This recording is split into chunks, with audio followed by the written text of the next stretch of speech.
I thought this was interesting. I wanted to ask you, is there any significance in the chairs, the number of chairs? Walk me through this scene. Yes, well, the number of chairs definitely has something to do with the album. That's all I'll say. Oh my God. A little Easter egg. I'm like trying to count how many chairs. Yes, yeah. The number of chairs definitely has something to do with it. I won't say much. Now why can't I walk right through you, talking to a dead man? Hey friends, it's your girl Emily Curl. We're back here at our iHeartRadio studios in New York, and today we're joined by artist Alessia Cara. Can we give it up for Alessia in our studio? Thank you. Welcome back to iHeart. Welcome back to New York. Thank you. It's been a long time. It feels like a million years since I've been in New York. Oh my gosh. Yeah, how's it feel being back? It feels good. I'm happy to be back. I really like it here. I never used to like New York.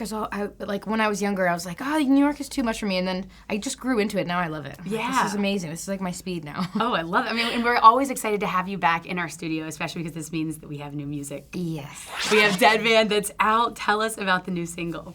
Well, the new single's called Dead Man, and I mean, it's the first song that is going to or that already has sort of kicked off this new era, this new album that I'm really, really excited about, and it's one of my favorite songs I've ever made. It just feels like a step, in the right direction in terms of sonic sound that I've been trying to capture, and it just feels like the most mature version of me, I think. And this feels like the direction the album is taking as well. So you said the album is coming out this fall. What can you tell us? Yes. Well, I can't say too much, unfortunately, but it'll be out soon. I keep kind of moving the date around because I want. But yeah, did I manifest fall? You didn't say fall. No, Maybe I did say fall, but I have my foot in my mouth because I'm like, actually, I think we're moving it a little bit ahead of fall, just to make it perfect. Because I really want this to, I don't know, just I feel like in the past I've put out albums and maybe I rushed it a little bit and I listened back now and I'm like, oh, I wish I spent more time on that, or I wish I had just nurtured it a little bit more, and so I kind of just want to do that this time around and make sure that it's all perfect and that the release of everything is perfect, or as perfect as it can be. Yeah. Why did Dead Man feel different? You said this is one of your favorites you've ever made. Yeah, it just feels like a sophisticated version of me. I think emotionally too. Even though it's not really the happiest song, I feel like it still stands firm in itself, and there's just a confidence to it that I really like. And I think just sonically too, it's just a mix of all of my favorite things that I love to listen to. I'm a huge jazz fan, a huge soul fan.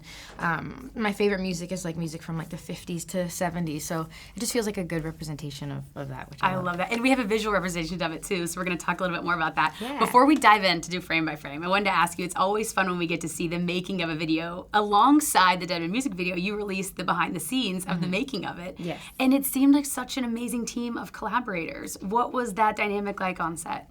It was great. They were all amazing. The director, George, was incredible, and his whole team was so nice. They just provided a really great environment. It was really smooth, and usually when you're shooting a music video, so many things can go awry, or there's a lot of delays and things like that, and things can be kind of confusing. But he and his team just made things really, really smooth and easy, which it was one of the easiest, smoothest sets I've ever been on, honestly. And he was so kind, and everyone was so nice. So. You can tell the energy seemed great. And was this just a one-day shoot? Was this a... Yeah, it actually was, which is crazy. Well, at least for me, yes. they had an extra day where they were shooting some B-roll of some of the objects that you see. Oh, yeah. But yeah, it was really, really fun. I really enjoyed it. I love that. You can tell. Okay, let's jump into our frame by frame. So the first one starts with a lie detector test. Yes. So set the scene of how you came up with this creative, that this was the direction that you wanted to take. Well, so usually how I do it for every album concept, for every video concept, I'll just put together a Pinterest mood board of colors, feel, direction that I, really want to go in, and I'll send it to the director or directors. Pinterest is so, I love that you love Pinterest. I'm obsessed with Pinterest. It's amazing. For my music, it's always been something that I've used because it's just you can really get your point across and your visual, it just gives people such a good understanding of what you mean sometimes. Totally, yeah. And it's just great for inspiration and stuff. So yeah, I made a Pinterest board of colors, textures, things that I wanted it to feel and just emotions I wanted to convey, and then, they just put together this really awesome concept. And again, George is amazing, and he just came up with this idea of like, you know, because we were talking a lot about like how sometimes conflict with somebody else is often a conflict with yourself too, right? And so that's why there's like many versions of me and like different worlds, and you realize like by the end of the video that, you know, while I am in a conflict like with this like faceless man, I'm also like in conflict with like my shadow self and like patterns that I repeat as well, you know, which is something that kind of happens, I think, when you're in a relationship like that. Like, it's often a result of your own patterns, too, and things that you keep allowing to happen sometimes, you know? Okay, that is shaking me. I'll never forget my therapist once told me, like, I remember, like, we were having a session, I sat down, I was like, I don't even know where to begin. And she's like, often, like, wherever you say, it's coming from the exact same place. Like, we're going to find the key to it. Like, you'll come back around. And it's so true. It's like you have something internally that affects all these other things, but it comes down to a source. Totally. Yeah. Whoa, 100%. I love that. Okay, now, did you actually take the lie detector test? I was curious. No, I did not, because I was like, you know, well, first of all, I don't, it was like an analog one, so it didn't really actually work. Like, I wasn't actually tied to it, but I don't think I would have allowed myself to be tied to it, because I was like, too many people here could ask me questions right now. I don't want to be strapped down to something. But no, I told you before this. We wanted to bring in a lie detector test, and I was like, we need to like play it with the team. I know. I still would have done it though. I don't think I have anything to lie about. That's so funny. Okay, so let's jump to our next frame, and I wanted to bring this one up because the styling is so good. Yeah, oh, thank you. Yeah, it's very structured. This was all intentional too. Like, the styling was very metaphorical as well. Okay, because we had some fans online that were wondering if there was any correlation between this styling and the pains of growing, your project. Yes, yeah, that was definitely like a little allusion to the pains of growing, which I feel like is very much like my shadow self in a sense. It was like, you know, one of the harder times of my life, and I just like one of the more melancholic times of my life, and I just felt like I didn't really have control over my feelings or over anything. And you know, by the time this album comes out, this era has started, I guess. I just felt like I've come into myself and in my emotional power in a way, and so I just kind of wanted to like allude back to a past version of myself, you know, and also like nod to it in a positive way, because I don't think you can really get to a place where you're healed, you know, until you come to terms with all the other versions of yourself too. So, and I love that it's like an elevated version of that too. Like, it is an evolution. Like, that's a part of you as well, but now we're in this new state. Yeah, I exactly. love that. Okay, so let's jump to our next one, which we talked about the actual green screen. I was so impressed with this, again, watching the behind the scenes of how this actually took place. So tell us a little bit about your co-star, who is fully in the suit with the green head. He was awesome. He was so funny, like in between takes. He's like the complete opposite of what you would think he would be on screen. You know, he's playing like this mysterious kind of like mean guy, and he was actually so sweet. Had like the brightest red hair, and I'm like, it's such a shame that your hair is gonna be hidden by this like, you know, green screen. But yeah, I don't know how he was breathing under that either. I kept checking on him, make sure he was still alive under there. But yeah, he was super nice. He's an amazing dancer, and he just played the part really well. I love when it cuts and everyone just starts laughing. They're like, this is good. Yeah, because it's just hilarious to see, you know, obviously you can kind of picture what it'll look like, but it just looks really funny when someone just has like a green morph suit on. Under there. But yeah, he was great. You mentioned the dancing, and I liked this moment also from the behind the scenes video. I'm guessing that's your choreographer on the left. Is that her? Yes, yeah. So you know what? I've never had a choreographer before. Oh, really? I've never, yeah, like I'm not the best dancer, best at like movement and things like that. But so actually the director brought her on just for this video, and she was amazing. Her name's Camila. She's awesome. She was just like helping me with some of the movement, you know, and just like how to convey certain emotions in different ways. And, you know, for example, this scene in particular, this version of me is supposed to be like my femme fatale, the highest, you know, version of myself. And so she was really helping me convey that like fierce emotion and like ways to, like what angles to look at the camera, because I couldn't really tell like what, you know, how much of me the camera was picking up and stuff. So she was really helping like where to look and like how, you know, kind of how to convey the emotion in the best way, which is awesome. And I feel like I want to, you know, work with her or like someone like that again on a video set, because it's just really helpful to know what's going on. And you know what I also loved about this too is like there is like power in like the little micro movements. Like you were saying, it's like a small eye shift or a small shoulder.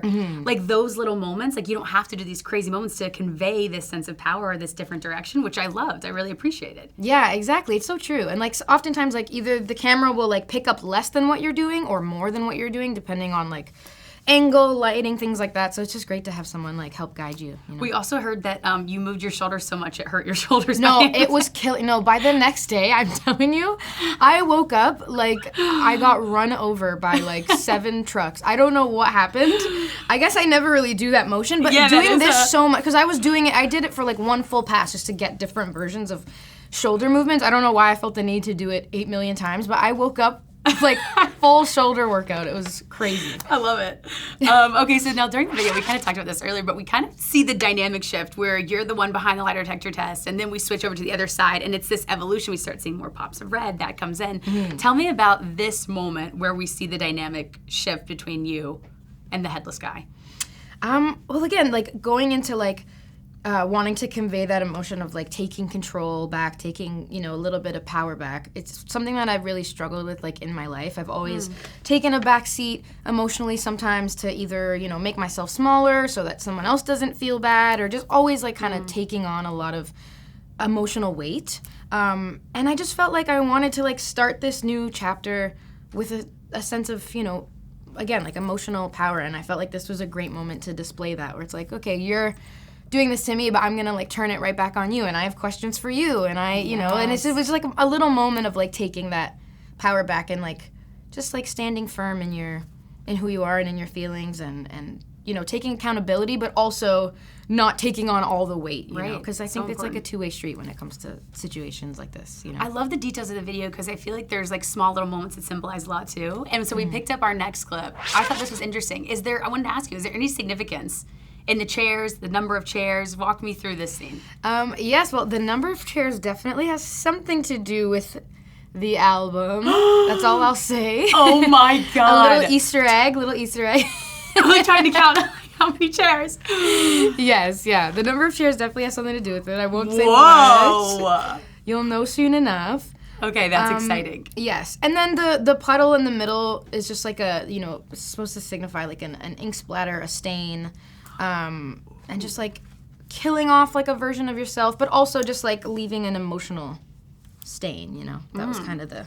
So now I'm like, what other Easter eggs did we miss? Are there more in here that we... There's a few. There's like little things like, okay, well, you already got the suit thing, the number of chairs, but then there's also like little things like, you know, we wanted to convey the idea that this man was just an idea of somebody and not like a real person. So I'm wearing like in the lie detector scene. Sorry, I'm talking so much, but we can cut it as much. No, please. No, we love all the details. Okay.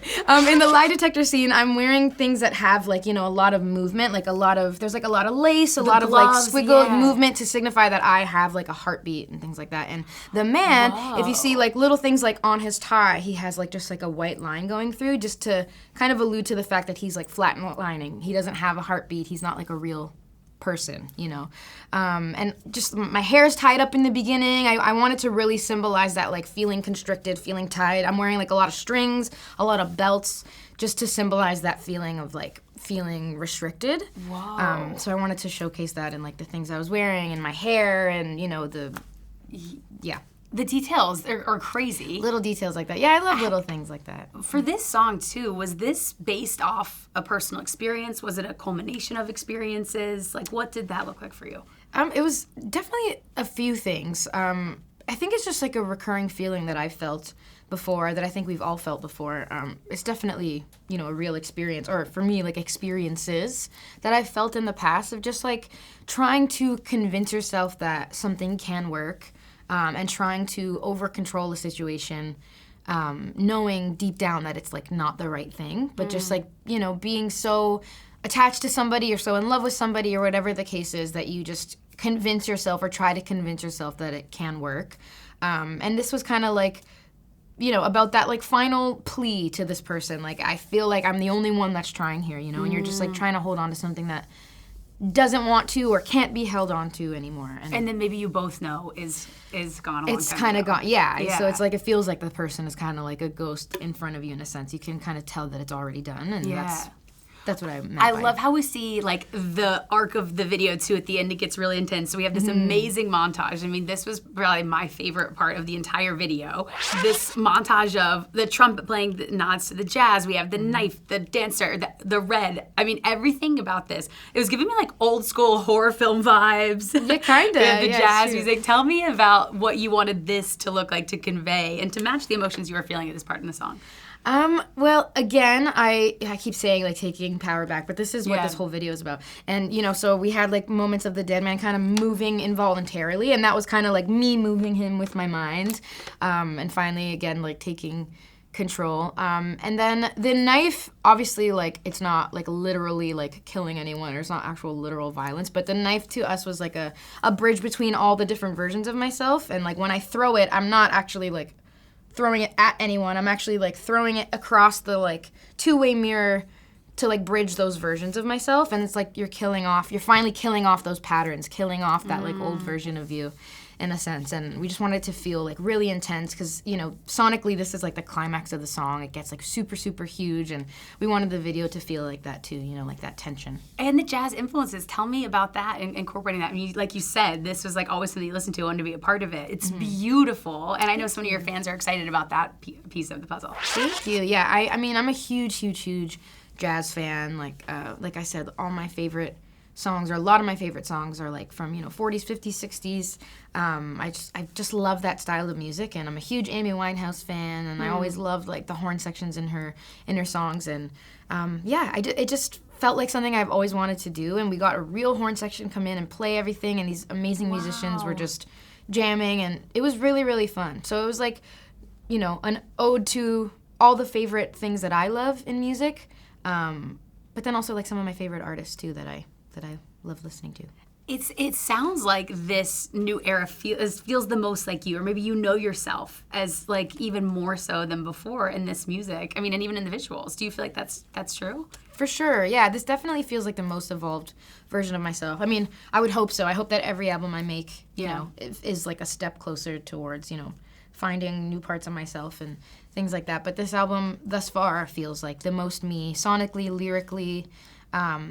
Even in some of the sadder songs, I feel like all the songs still like stand firm in an identity, and they always kind of come from a place of acceptance, instead of feeling lost. Even in those moments where, I'm talking about fear or insecurity, it still kind of like knows who it is, this album, which I appreciate, and I'm really, really happy that I was able to achieve. Yeah, that's great. Okay, our very last clip, we see the lie detector test flatline. Yes. We have the moment. The flatline. Yes. The nice, slow flatline. Yes. Why end it this way? Because, again, it was like to represent that this person is just an idea. He's not even really there. It's an idea of somebody that you created in your head, in order to make it fit when you know that it can't. And so the same way there's like a little flat line on his tie, he's flatlining too. He's not actually there. And this is like the final realization of, oh, you're not. Like, I made you up, basically, Wow. Yeah. I love it. Truly, we are such fans of this video. So beautifully done. Makes me even more excited for this era. So congratulations on this video to your team of collaborators. Truly incredible. And for everyone watching, if you haven't checked out the music video for Dead Man, you have to look it up. And before we let you go, Alessia, one thing we love to do at iHeart is just have a moment for you to connect to the fans. I know so many people watching are excited for you to have new music, new visuals. So we want to give you an opportunity. If there's anything that you want to say to the fans or anything you want to say to this new era of music, we'd love for you to have the floor. This camera. Okay. Yeah. Okay. Hi, everyone. Well, first of all, thank you, iHeart, for having me. To any of my listeners watching, I just want to say, first of all, thank you so much for being here after 9 and a little bit years, almost 10 years. I cannot believe that you guys still care and are still waiting for new music. It means the world to me. I'm so lucky to have you, and I'm really, really excited for this next album, and I hope you love it. Thank you for everything. Yay, we are so excited for you. One more time for Alessia Cara in our studio.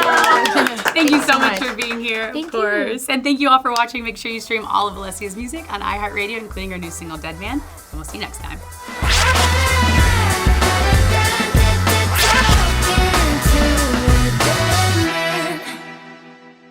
Thanks so much for watching. Did you like that video? You can check out more over here, and don't forget to subscribe to iHeart right here.